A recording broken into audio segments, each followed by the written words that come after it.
ladies and gentlemen, without further ado, I want you to lose your minds because you're going to learn some epic shit right now. For my fiance, my soon-to-be hubby, and my partner in Super Connector Media, the one, the only, Chris, the Super Connector Winfield.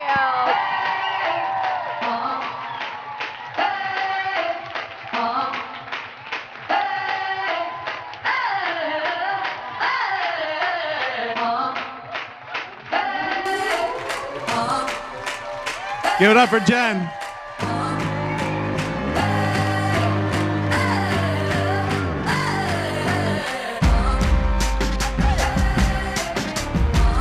All right, let's go.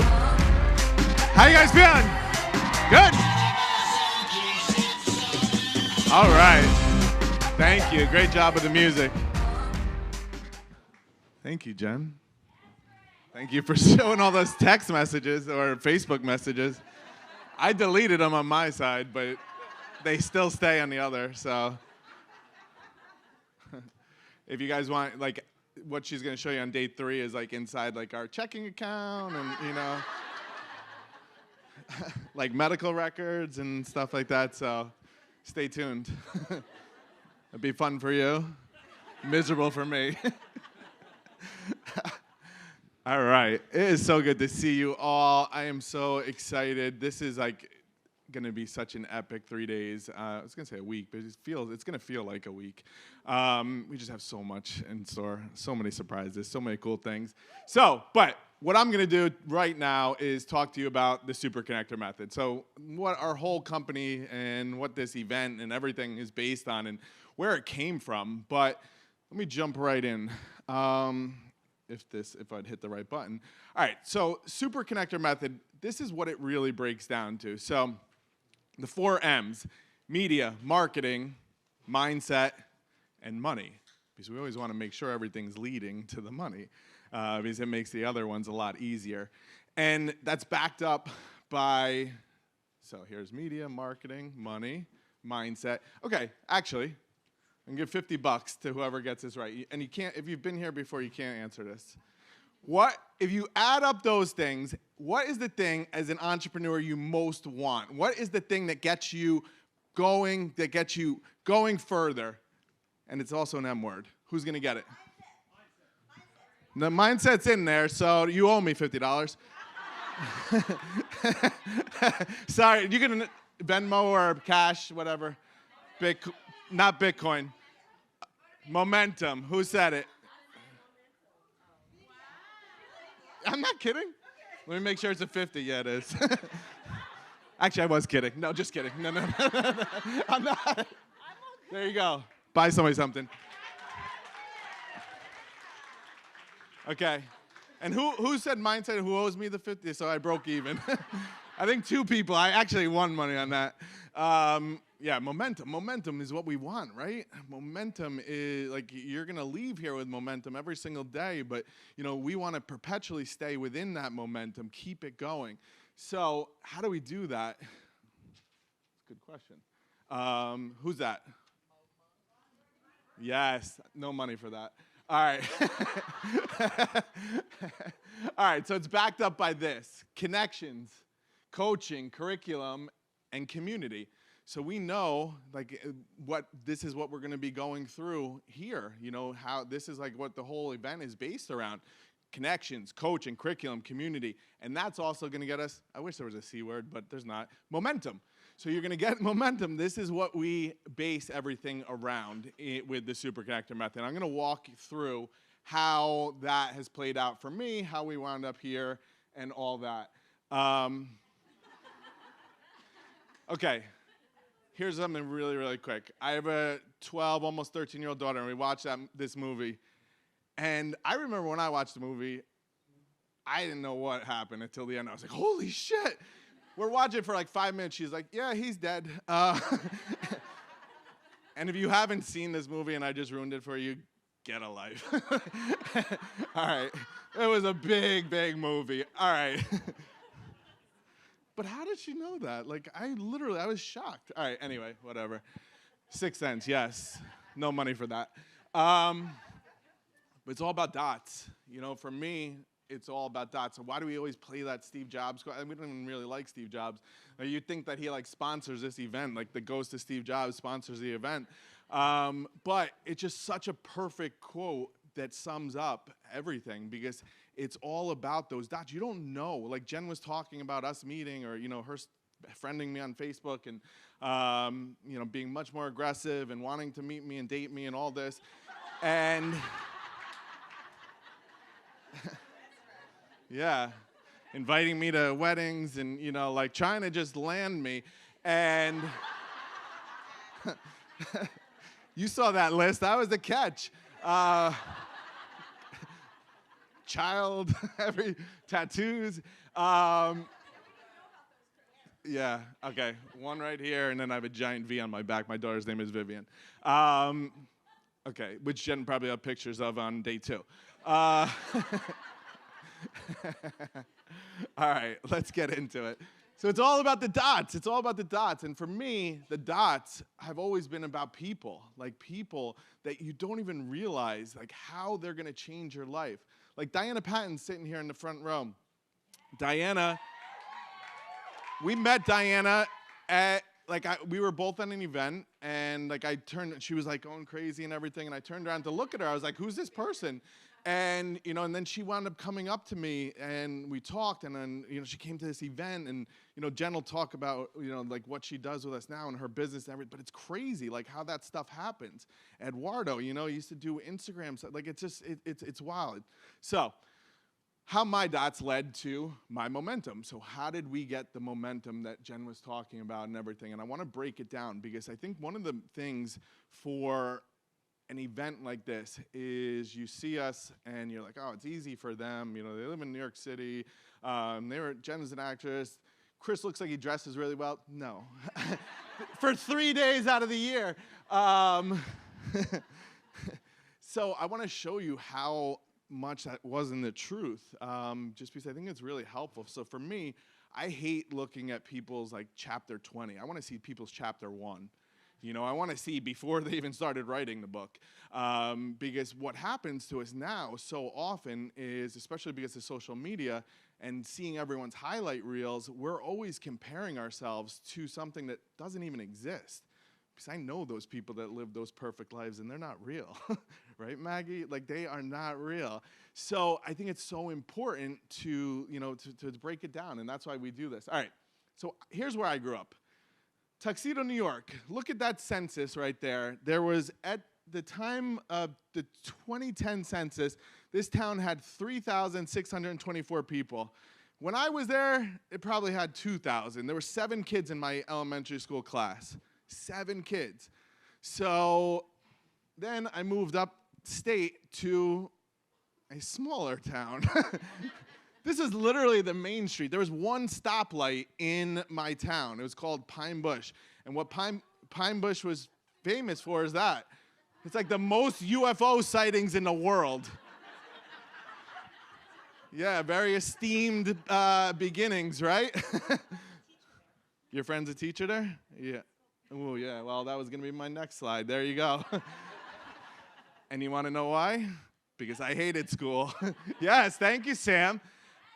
Because I hated school, and I got in so much trouble in school, and my poor mother was a school psychologist there, and she had people just, stop talking to her and everything, and this is why I have to teach differently and make it fun. So anyway, I had no ambition. There's all these people that say like, oh, I knew I was going to be an entrepreneur at age 6. And, I started lemonades and all this. Like, no, I had no ambition. I had no clue what I wanted to do. All I knew was I didn't want to work in one of those. I didn't want to work in a school because I hated it so much. Sorry to your friend. Cut this part out when you show it to her. Just show her the billboard. So I just knew I didn't want to work in a school. My father was a school psychologist. My mother was a school psychologist. My brother was, my sister. I was just like, fuck that. I can't do it. So that was my first dot. So I got out of school, and I didn't really have any ambition. I didn't really know what I wanted to do. And I wound up getting a job. This was towards the end of the dot-com era. I got a job at a web design startup, and there's all these like crazy like valuations for web design companies, and this is what where I thought I was going to work. It looked beautiful, it's fun, like trendy and everything. This is where I wound up working. So,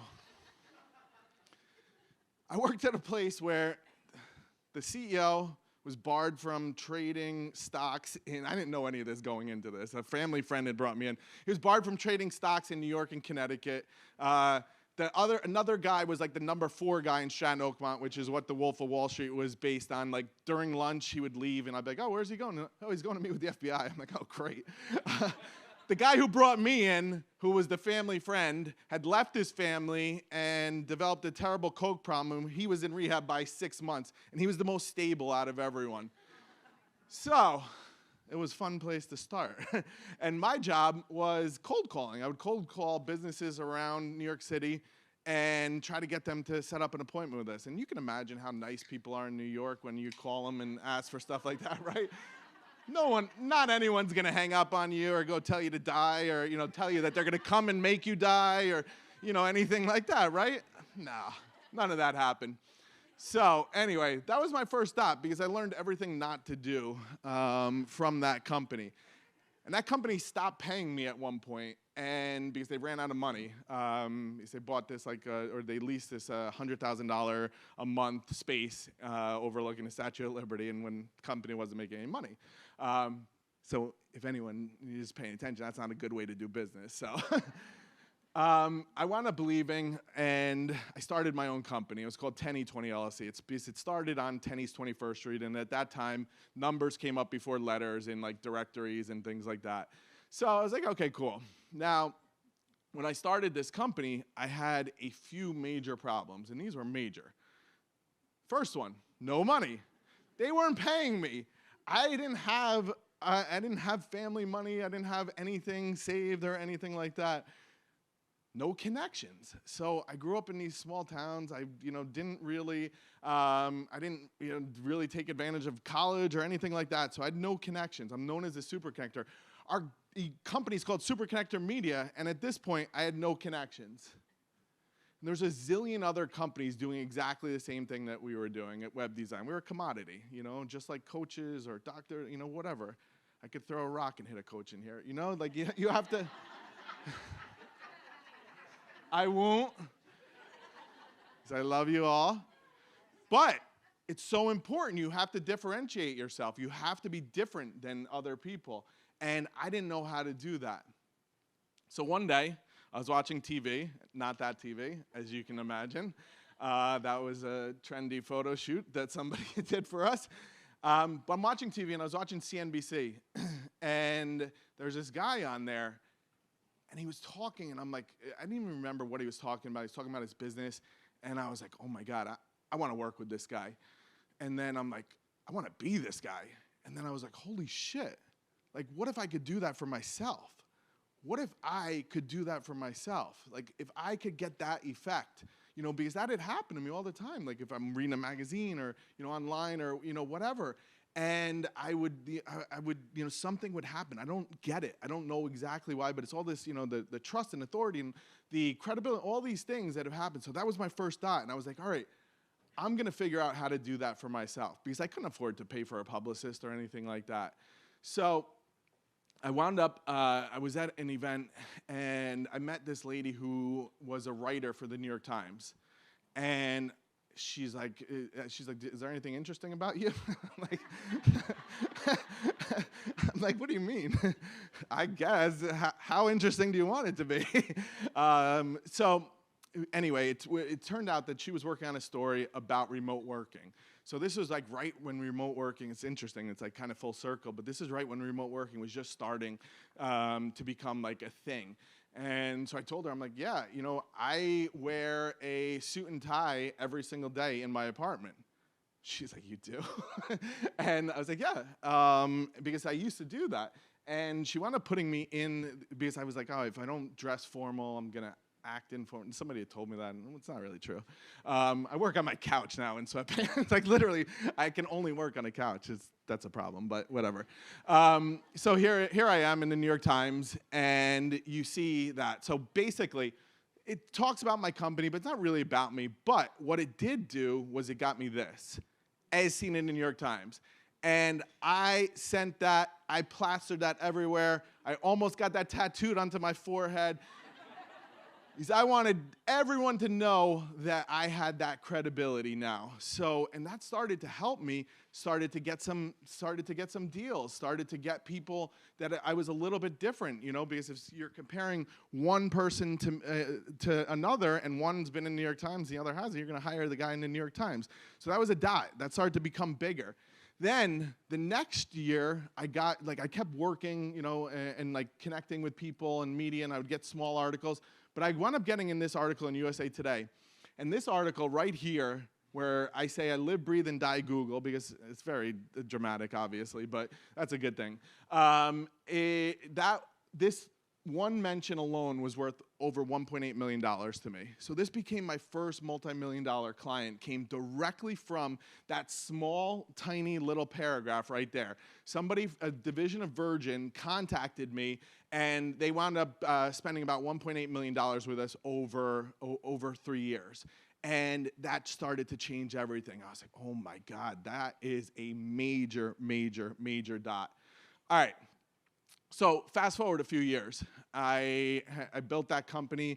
I was just about to sell it, and at the last minute, I pulled out of selling it, and I decided to form a bigger company, a bigger agency, and I got all these different like competitors / friends / whatever together, and we formed this company called Blue Glass. And look, the New York Times actually covered it, so you know, kind of a cool thing, and all these other places covered it too. It was a big deal in our industry, and it was a big dot. But I'm going to share something with you. I had this thought in my mind all the time. I'm a fraud.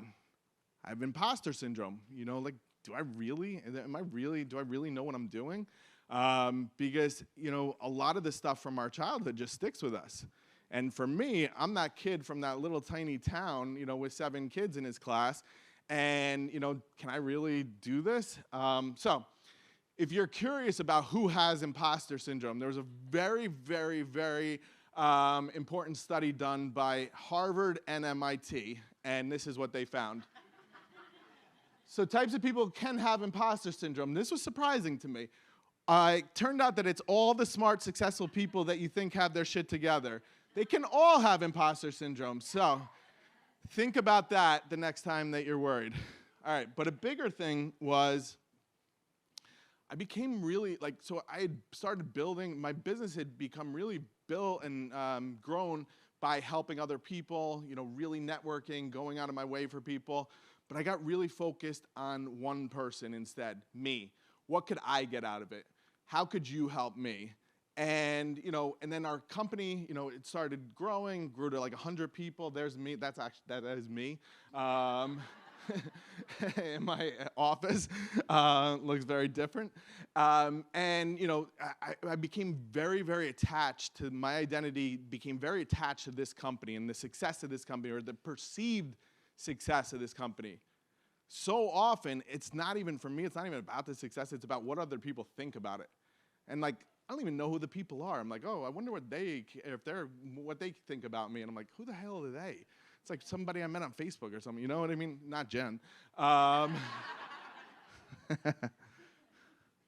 So, this is me at an event, my own event that I'm throwing, and I am not walking around networking or anything. I'm looking on my phone, and look at the irony. It says, please no social media right behind there. And by the way, I looked like I was doing something really important. I wasn't. I know I wasn't. I was probably looking at, you know, Twitter or something like that. All right. So that brings me to this. So a lot of people have when their lives change, they have like this burning bush moment, or you know, a white light experience. And mine came in the form of a piece of pizza, not the actual pizza. I wish I had taken a picture of the actual pizza, but whatever. All right, So that company that had grown to about 100 people, we had offices across the country and in London and Switzerland. It was a complete mess on the inside. Terrible. It looked great on the outside. It was a complete mess on the inside. It was like a perfect analogy for me at the time as well. And it was just, it imploded. And I was dealing with going through all this crazy shit. And I'm on the phone. It's a Saturday, late afternoon, early evening. And my daughter, there she is at the time, 3, Vivian Grace. And she walks into the kitchen and she's like, "Daddy, I'm hungry." And I was like, gave her the 1 minute sign. And she's like, because she knew that 1 minute meant like 5 minutes or 10 minutes or 15 minutes because I wasn't showing up the right way for her either. So she decides to take matters into her own hand. And she goes to the kitchen, over to the refrigerator and takes out a piece of pizza, goes and gets a plate, pushes a chair up to the microwave, starts cooking her own meal. And I'm telling you this not because she's now like a famous chef and she has a pizza place right around the corner. I'm telling you this because for whatever reason, at that moment, that became one of my biggest dots. Because I had this, thank you.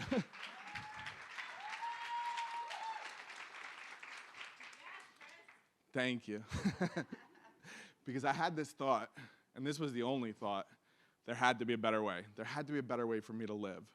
Because if I am not connected to the person that I am saying is the most important person in my life, how am I showing up for anyone else? As I just mentioned to you, I have a giant V tattooed on my back. But I'm not showing, I can show that outwardly, but if I'm not showing up inwardly and if I'm not showing up for her, I'm not showing up for anyone. So I started to I changed everything. I changed everything about my life. And one of the biggest things for the last 9.5 years, I've met or talked with at least one person every day, no matter what. So I started this experiment where I'm like, all right, I'm not connecting to people, I'm not helping people, I'm not being of service, I'm not learning about people, and so I'm gonna meet with one person, or if it has to be a call, every single day, no matter what. So the second rule was I have to be open, honest, and vulnerable with them. So I have to get up and tell them exactly what's going on with me, and that's hard, because I was living the exact opposite. I would tell you what I thought you wanted to hear. I would tell you how great I was, or, I'm never fearful of anything. So, and then the last part to this experiment, I stopped looking for what I could get and started figuring out how I could help them. So that's the help one person every day came from. So what I would do, and I wouldn't go in and be like, "Hey, what do you need help with?" I would figure out what it was for them. So what I found was, here's the secret. Connections, relationships make everything easier. Everything easier, because unbelievable stuff started happening to me as a result. There's a quote that I love from Robert G. Allen. He says, "Your network is your net worth." How do you value your network? Well, if you don't value it, cultivate it, nurture it, it becomes worthless. If you do value it, it becomes priceless. So I thought about that for myself. I hadn't been doing any of this. I had been focused on me. So I started to really nurture that and build that network and being of service to people and helping people. All right, so major dot alert here, an idea. So I'm like, all right, I started running out of people to meet with. So I'm like, I want to meet with more people. I want to meet with people that are really successful. I want to meet with people that I can, really learn from. So we're going to talk about this more, but I came up with this thing where I just started doing lists of people. It's now called the Top 20 tool. When I was doing it, it was just called write names down on paper and see if they're going to help you. That doesn't do as well as like a lead magnet, so we call it the Top 20 tool. But it was really simple. It was just, and we'll get into this more, so I'll just go through it quickly. But just putting the person's name, doing a brain dump of like whatever your goal is. So if you need this for raising money, if you're trying to get a TV show, if you're trying to get in media, whatever it is, you just use this tool and it works for everything. So like for example, for me, I wanted to meet influential people, so I put their names down of people who could introduce me to influential people. And then like where it says how influential would be just like how much could they actually help me me? Do they have the relationships? How likely are they to help me? Do I have a good relationship with them? And then just add up the scores. So here's some rules around this. Always start with family and friends. They're hopefully, I don't want to make any assumptions, but they're the ones that are going to want to help you. Now, here's the interesting thing. That guy, Arthur Sulzberger Jr., so he was one of the owners of the New York Times. I wound up getting connected to him through my father. Now, I just told you earlier that my father was a school psychologist. You know, he didn't have business connections or anything like that. But here's the interesting thing. My father volunteered for an organization that Arthur was on the board of, and they became close. So he was able to introduce me to Arthur. And Arthur, I met with him in Times Square. I'm like, oh, this is your square, huh? He's like, yeah, I never heard that before. How long is this meeting gonna be? And then Arthur introduced me to his VP of marketing. You know, I wound up doing a bunch of stuff with the New York Times as a result. John Tisch, he's multi-billionaire, owns Lowe's Hotels. Got connected to him through another family friend, like all these different things. So always start with family and friends. So list out any groups that you are a part of. So if you're a part of EO or, you know, Unfair Advantage, like whatever it is, our mastermind, think about mentors, teachers, event planners. So you're just wanting to do these brain dumps to get your list down of people that you can connect with. Because so many times that's the fastest way to help grow your business, to help achieve any goal is through somebody else. And then finally, pick up your phone or your laptop or open your laptop, and I'm going to show you some quick ways to do this. So for example, just scroll through your phone. All right, this person can help me, this person can help me, this person can help me. Write their names down, because so often we forget who our people are, you know, that we're connected to. Go and look at your Facebook friends. Oh, look, Jen's at the top. But there's a cool tool that is called, hold on, Friend Filter. So Friend Filter, you can run this on Facebook and see the people who actually are interacting with you, and also all like the bums that don't. You know, it's interesting. Since I live in New York, I run into a lot of people in the streets and stuff, and they'll be like, "Oh my God, I love that post." I'm like, "Which one?" And then they'll tell me, I'm like, "Did you really love it? I didn't see you comment. I didn't see you like it." Oh yeah. I forgot. All of them. Anyway, so Friend Filter, you just run this, and it'll show you who is like most active. Diane Strand, yeah, look at you. And then it'll show you all the inactive people, and it's really, really cool. And then you can create a little thing like this, and you can get rid of people. But the reason I'm showing you is get rid of people a lot. Actually, here's a really good hack. Don't all do it at the same time.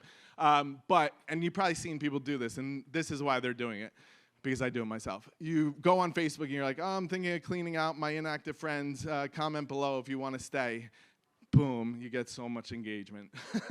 And then you really don't even have to do anything if you don't want to clean them out. It works every time, though. So anyway.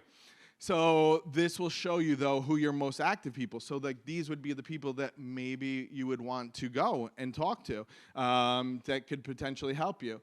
Also, the people you're following on Instagram. And there's another cool tool for Instagram called IG Export. So this is really cool to find like interesting people that follow you or influential people that follow you. So I ran this recently and found like all these like verified people or like had like, you know, crazy business. I wasn't even following a lot of them or connected to them, but then you can reach out to them. It's really cool. It's just a Chrome extension, IG Export. Okay, another thing that you can do, go on LinkedIn, go to your network. I'm going to actually walk you through this with a little video. So let's say I wanted to find all the people in New York City that I wanted to connect with. So then I would go by, come on, Chris, you can do it. Search with filters, let's go. Locations. There you go. So like, let's say if you were focused on your specific city, it's going to bring up all your contacts for there, and then you can just export them with all their information, the ones that you want to talk to. Okay.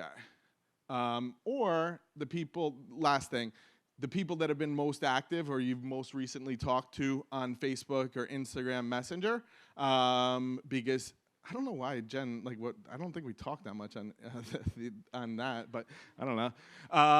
So these are just different ways to, create your list, create your people, and this will help for whatever part of your business. Like Timber back there, who just raised a ton of money, through, a lot of it was through your networking, right? Through your network.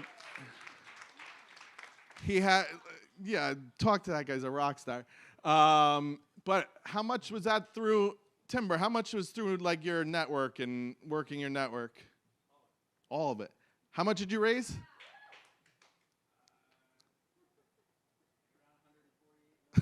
$148 million through networking.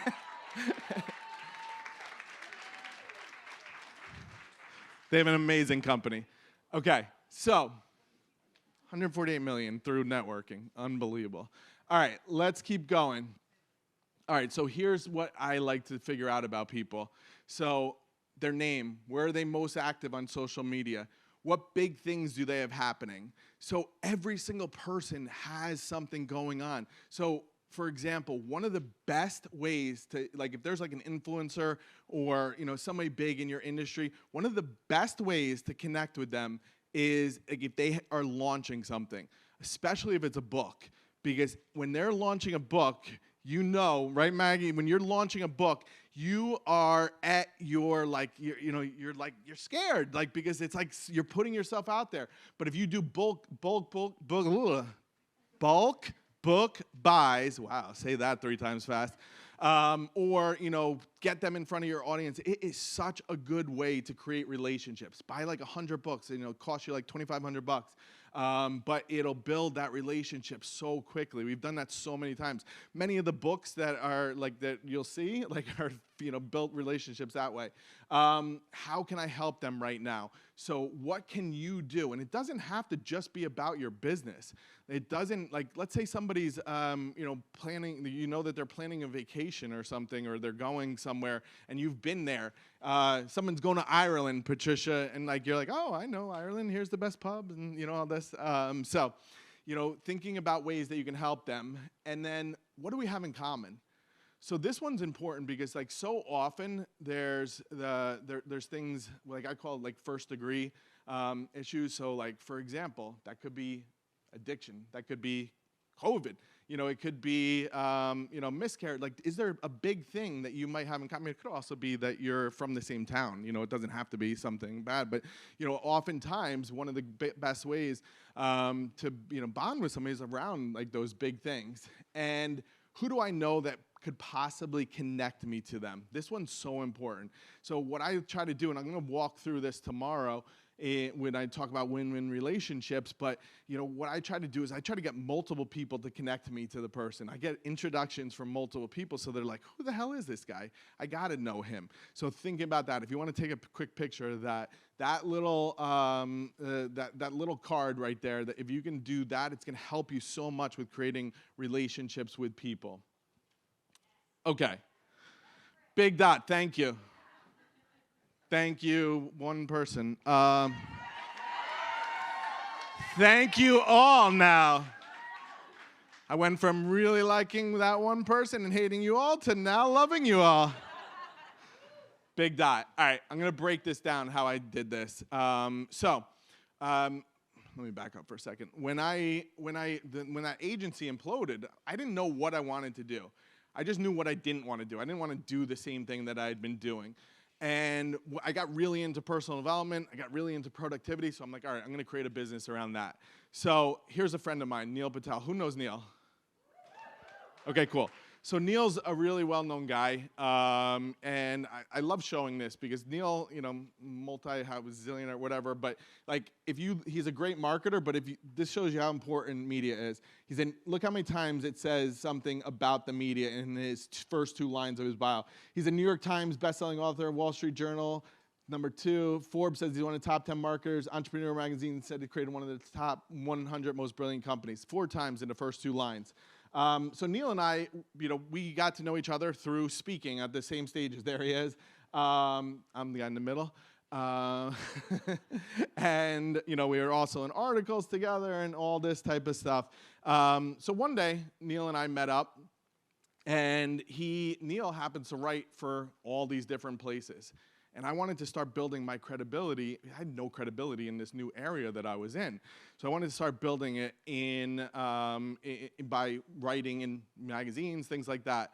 So after we met, I sent him a message, and I said, great seeing you yesterday, blah, blah, blah. He was going to move to New York City, so I hooked him up with a real estate agent, before he even asked, and all this.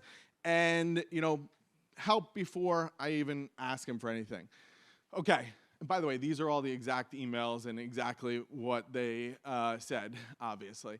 So here's the next email that I sent him. When we met, you suggested I start doing guest posts. I kind of brought it up, and then I was like, do you think it'd be a good idea? And then when I wrote him, I was like, you suggested it. When we met, you suggested I start doing guest posts and columns, and I'm ready to attack this in a big way. You mentioned you'd be happy to do some intros. Again, I suggested it. As a refresher, I'm really focused on productivity, entrepreneurship, motivation, personal development. Why did I say that? Because he knew me as a marketer and internet marketer and search engine optimization. I don't want to do any of that. So I had to be really, really careful. So I said, please let me know. And by the way, you can just copy all these. Just change names. Please let me know if you want me to write an intro that you could forward along or anything you need from me. So why, the third one's really important. You always want to make things as easy as possible for people. So if you're like people that are trying to get blurbs for your books or things like that, like write it out for people and give them a choice. Like make things so easy that all they have to do is say yes. Yes. Okay, so that started on January 7th. So boom, here he is introducing me to his editor. And if you look at it, why I highlighted the part in yellow is that gives me credibility. So even though that has nothing to do with what I'm going to be doing, it's good for them to know that I've worked with brands such as Disney, Virgin, Macy's, Viacom, Condé Nast, blah, blah, blah. And again, it's just like those are credibility markers. So think about what those are for you. Now, always, after I responded to that lady, the editor from Inc. magazine, immediately, and I always have a call to action. And the call to action is something that people can answer just yes or no, right? So would you like me to supply you with some ideas I had for columns? Yes. Yes, So that's all she has to say. She doesn't have to, some convoluted thing. So she said, hi, Chris, send over a writing sample, something indicative of what you'd write for us, and 10 story ideas. Thanks. So guess what I sent her? That's Diana, the editor. I sent her 10 story ideas. I didn't say, here's 5. If you really need the other 5, I'll send them to you. And then I just said, please let me know what the next step is. Make it so simple. All she has to do is say, here's the contract, Chris. And that's what she said. These are great. Thanks for sending these over. Blah, blah, blah. I'm attaching a getting started guide and a contract. And boom. All right. So this started on the 7th. By the 13th, I had a contract, and they were paying me to write. And by the 29th, I was on Inc. And this was starting to...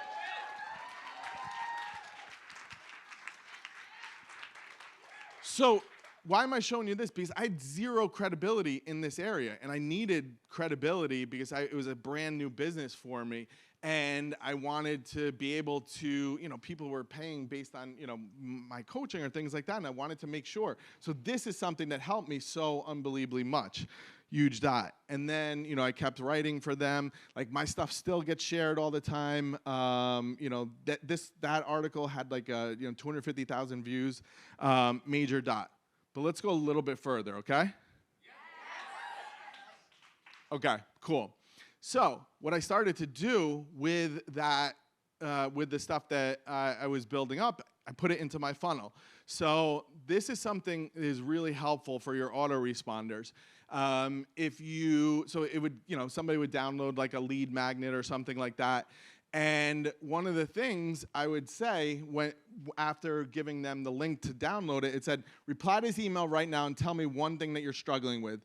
You'll be amazed at how much better it'll feel getting it off your chest, just replying, hi, I love meeting my subscribers, blah, blah, blah. So that is such a small little hack that you can use because it will start to tell you what the burning pains of your audience actually are, not what you guess them to be. And then you can use that information for, figuring out what products you're going to offer, figuring out what marketing materials are going to be. So, for example, I would get this stuff like this all the time.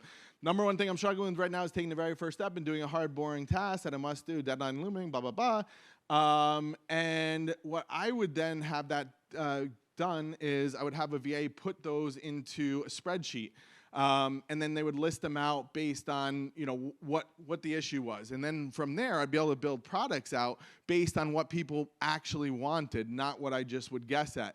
Now, on the same time, I had all these articles that I had been writing. So we had this little database where it would just say, like, let's say that somebody had wrote in saying, I'm struggling with procrastination. So then all the person had to do was go in and type in procrastination, there would be an article that I'd most likely written about that. So then when we would respond to them, it would just say, thanks a lot for sharing this with me. I really appreciate taking the time. Check out this article I wrote and see if it helps you. Now, why would I do that? 2 reasons. 1, it answers their question. 2, it's showing them that I write for Inc. It's showing them that I have extra credibility. And then, I get actual, responses and actual people that are going to be with me for life as a result. Thank you so much for the article. Yes, this will help. And thanks for also being a real human who reads and responds. You're a rare species, so watch out for zookeepers. Shelley's pretty funny. All right, let's fast forward this again. Can't connect the dots looking forward. So, started doing these dinner parties, bringing together like influencers and people in New York City with a friend of mine, Selena. And here was one that we were doing for this guy. Pat Flynn had come into town. He has a pretty big podcast called Smart Passive Income. And at that dinner, I want to show you how dots connect with people. I met a couple of guys. Todd Herman, he's a best-selling author of a book called The Alter Ego Effect. He works with a lot of billionaires and high-performance athletes. And this guy, Ryan Lee, who doesn't do any of that stuff. No, just kidding. I love Ryan. He has an energy drink company. And as a result, we wound up Whose was it? I'm just kidding. Was it the time? Are you working with us now? Am I over time? Okay. So one of the things that I constantly want to do, whether that's in my team, whether that's with groups that I'm a part of, is surround yourself with people who can make you better. Hopefully that's why you're here, right? Surround yourself with people who can make you better. And so we wound up forming this this small mastermind group. It was called the Dad Mastermind. We were all dads, and that was it. The other guy is Jonathan Fields. He has one of the top-rated podcasts in the world called Good Life Project, and multi best-selling author. So, as a result of me, still at this time, I'm building, this business, but they looked at me one day. Actually, I'm going to go back. They looked at me one day, and they said, Chris, why are you not teaching people what you actually know? I was like, fuck you. What do you mean? They're like, well, anytime that we describe you to somebody, we call you our unfair advantage. I was like, really? What do you mean? And they said, well, you can just take out your phone and in 30 seconds, get us in the media, introduce us to an agent, all these things. And I thought about it. It was just relationships. And then besides, put so much into that. So I, just let that go in my head and thought about it. And so anyway, my friend Todd here was having this big event in San Diego, and ticket sales were terrible. And I said, I'm going to help you, Todd. And I helped him with no expectation. I helped him with the marketing. I helped him sell it out. I crushed it on stage for him. I did everything. And he's like, what do you want? Do you want money? Or I'm like, no, I don't need anything from you. But there's something called the law of reciprocity. What's the law of reciprocity? Just one person yell it. Yeah, that was really bad. It was like a mumble answer. So does one person who feels really confident about their answer, please stand up and say it with pride. What you give will return to you. Thank you. Give her a hand. Now, the interesting thing, it doesn't even have to come from that person, but it's going to come from somewhere. So in this case, it actually came directly from Todd. So Unfair Advantage, he was like, you got to do something around this. Like, and I started talking to all these different people, entrepreneurs, and no one understood how to really get media. It was like this black box to so many people, and it was always very easy for me. And so he had this event. He had a mastermind group that would meet on a Monday, and then another one that met on a Wednesday. So there was a day in the middle where all these people were going to be there, and these were all my perfect people. And so he's like, let's do the event, this Unfair Advantage, on that day. And I planned it like the day before, and had all these different media people come in, and it was amazing, and it was really, really, really powerful. This is what it looked like back then, and now it looks a little bit different, with Jen and all this, and it was a one-day event.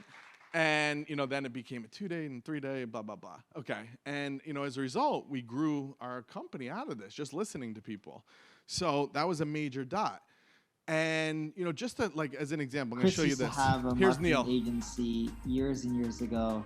And at the time when I was running one too, funny enough, I still have one, but when I was running one too, I was like, how are you always getting on Good Morning America, like Fox Business, CNBC? And he's just like, I just get on there. And I learned that Chris himself is super well connected in the PR space, and he had this formula. And at first I thought, oh, maybe it was Chris, maybe they just like him, his personality. And although he has an amazing personality, but he was able to do that, him and Jen, and replicate it for many different businesses in all sectors. And I haven't seen anyone able to do PR like the way they do it. And it's super cost effective compared to what I was used to paying, like the Outcasts and some of those big, huge PR companies who charge massive retainers and get little to no result. So I'm showing you that. So why am I showing you that? Because, again, dots connecting. So that's how he was introducing us to his high-level mastermind, and where Jen and I were speaking about PR. So think about where it started with Neil, and then where it went to, and then here. And then here's an interesting thing. This woman, he connected me to right after, and this woman had sold, 6 companies, Jen, for over 100 million, and she was petrified of the media. She had actually been on the cover of Inc. in India or something, and she's like, I never showed anyone. I don't want to brag. I'm like, oh my God. So anyway, literally from that one, we did a quick presentation. He connected us to her, and we wound up helping her out with some training, and she literally sent us a $100,000 wire, it's because she was so blown away. Literally, it's just crazy how dots connect. So, this is what the dots look like for me,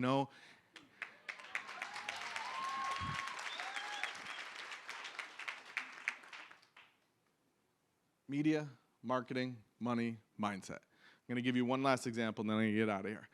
Not really, but, it's like something you say. All right. My friend Amy Lacey here. So the second time I ever did Unfair Advantage Live, it was, I'm going to tell you some super fast story before I get into this. I do everything last minute. And with this event, it was going to be a 2-day event. It was $5,000. People had flown, and one woman had literally flown in from Bali. There was about 70 people. And I had an event planner. I had really no team at that time. And I get to the actual place, and I go to plug in my laptop to the projector. The projector doesn't work. And I'm like, all right, it's 9:05, 9:10, 9:15, nothing's working. I'm waving to people, this is part of it. And then by 9:45, I realize this projector's not gonna work, and I'm screwed. So, is that your worst nightmare, right? Yeah. Think about that, sit in that feeling for a minute. I'm getting uncomfortable remembering. And anyway, what we're gonna do later is something that came directly out of that. So what we're going to do right after this is what came as a result of that not working. So it's actually a little magical thing. So stay tuned. And then the thing finally started working like around 11. Yeah, no problems. All right. Anyway, this woman, Amy Lacey, had come to the event. And Amy was building a company called Cauliflower Pizza. And Cauliflower Foods. She had lupus, and she having family pizza nights every Friday was a big part of their tradition. So she wanted to still be able to make pizza. So she came up with, she literally invented using cauliflower as a pizza crust. There's a great meme, if cauliflower can become pizza, you can become anything. And she proved it. So anyway, she was traveling so much. Her husband hated her traveling, all this. But somebody had told her about the event, and she went and talked to him, and he's like, you have to go to that event. Now, you know why he said that? He had seen one of my articles, about time management or something. He's like, that guy actually knows what he's doing. So crazy. I didn't learn that till way later. So anyway, Amy gets up, and, she's talking, she's talking, and, she's like, she had lost $265,000 her first year in business. And she was on track now, right here when she stood up, she was on 4 million. She had really rebounded, built this amazing community. And so we wound up doing this day together, a VIP day. That's the only thing I was selling. I had no back end or anything like that. And so she says, I know this investment will take Cauliflower Foods to the next level. Here's what I told her during that day. I was like, you're going to do $20 million in revenues this year. And she was like, what? She's like, I'm at 4, right? And I was like, yeah. So I just put that in her head, and we, put out a whole, came together with a whole plan. And one of the things I wanted to do was start building up her credibility. So this is where the dots start connecting for her. And this is going to be stuff that you guys are going to learn how to do for yourselves over the next couple of days. So this is me reaching out to a writer on her behalf who works for Entrepreneur Magazine and who focused on women's leadership. So here's, take pictures, whatever. These are the exact things. So I wanted her to know, about Amy's background, and, also that she does, she had a female, everything was female in her company and all this, and she's an amazing leader. The other thing that I wanted Amy to really focus on, and for all of us to know, is that your mess is your message. Your mess is your message. So often we think we have to be perfect, right? We think our messages have to be perfect, our stories have to be perfect. It's not the case. So when Amy started to actually share who she really was, her whole thing, things started to change. So here, how the founder of this multi-million-dollar food brand found the confidence to be CEO. So for her to admit, listen, I didn't feel confident. As a woman, I didn't feel confident. And boom, she gets a feature in Entrepreneur Magazine as a result. Or here she is in CNBC talking about how her lupus diagnosis inspired her to sell cauliflower pizza crust, now bringing in millions. So those are some dots that started to connect for her, and light bulbs went off, and she started getting all these things. And she, just like Jen talked about earlier, she said to me, and she said this low, she was like, I want to write a big book. So she had done a self-published one, and it hadn't really done much for her. She's like, I want to write a really big book, with a big publisher, and it was a dream of hers, and especially if it could be a cookbook. I was like, all right, here we go. So I thought of a perfect agent for her. This woman, Celeste Fine. Who, coincidentally, there's Maggie Berghoff right there, also introduced her to Celeste, and she wrote a big book. So, Maggie, what's up? So, here's exactly what I emailed to Celeste, because Amy's like, well, they're not going to be interested in me. I'm like, they're going to be interested in your community. Because at that point, she had 170,000 people on her mailing list, 58,000 people on Facebook, 40,000 on Instagram. All those numbers are, so much bigger. And then here was the main thing that I wanted them to know. The company went from negative 250,000 last year to doing 4 million. She thinks they'll end up by 6 million at the end of the year. Okay.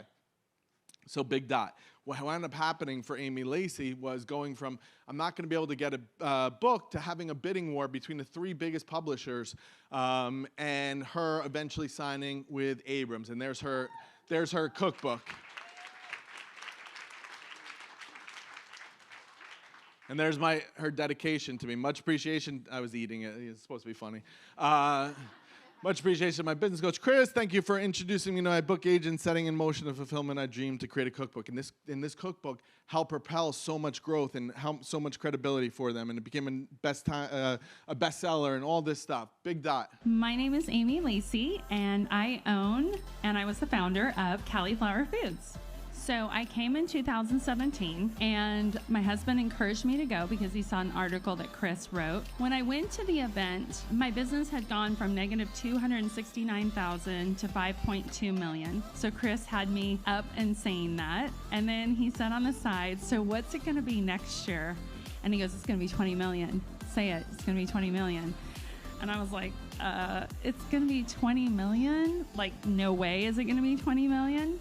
And it ended up being in 2018 a little over 20 million. And so when Chris gave me a list of things to do, I actually for once followed up.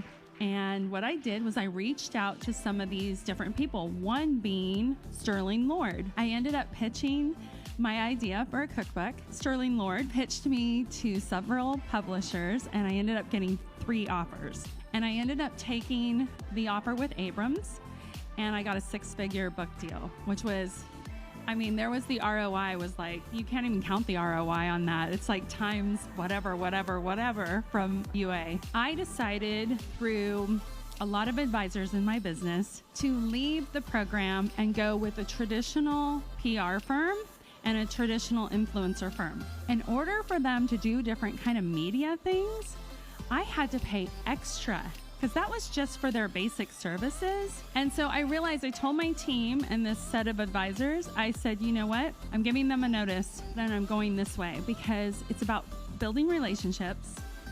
It's about authenticity. It's about what my product represents. What does the agency do that I hired? They don't pay it forward. What does Chris and Jen do? And anybody in this room knows this. They pay it forward. So I'm internally just very grateful for them.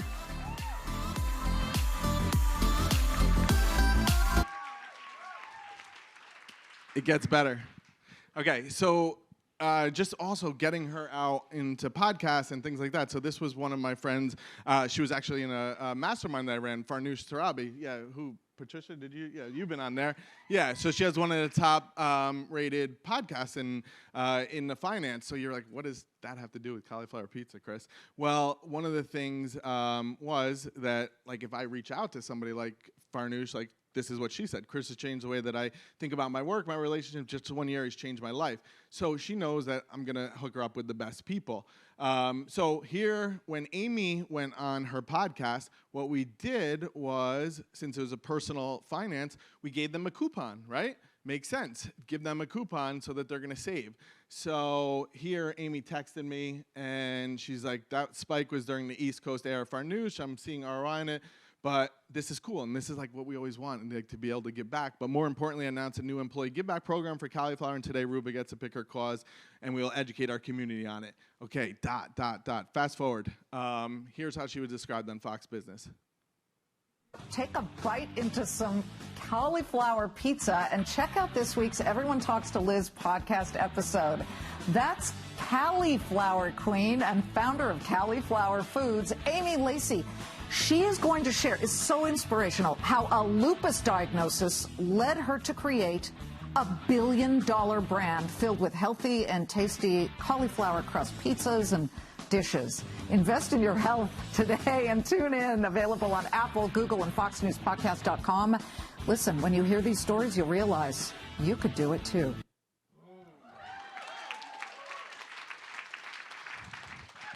Major dot.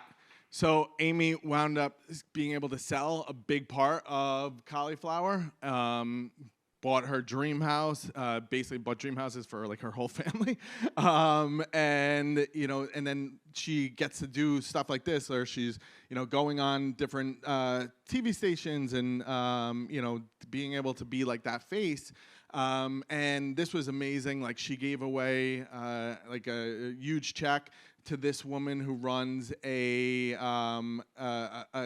something for homeless people, and it was amazing. And this was on Good Morning America, so her TV started to shift to that, right? And it just keeps going on and on with her. And now a big part of what Amy does is mentor women, especially in the food industry, and people are building products and things like that. So big dot. Big momentum, right? You see how quickly that can happen? See how quick? So just as a reminder, media plus marketing plus money plus mindset equals boom.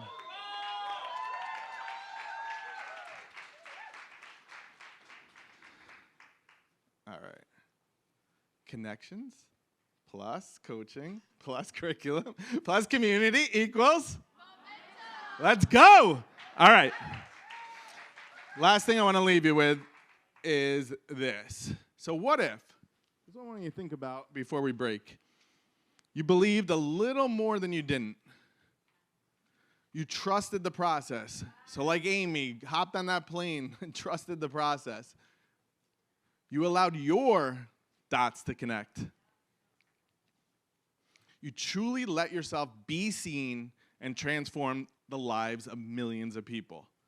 What if Amy allowed all that stuff to happen, and I just showed you everything with her, and there's so much more. But what if that was you? And I truly believe it can be, and it will be. And let's go.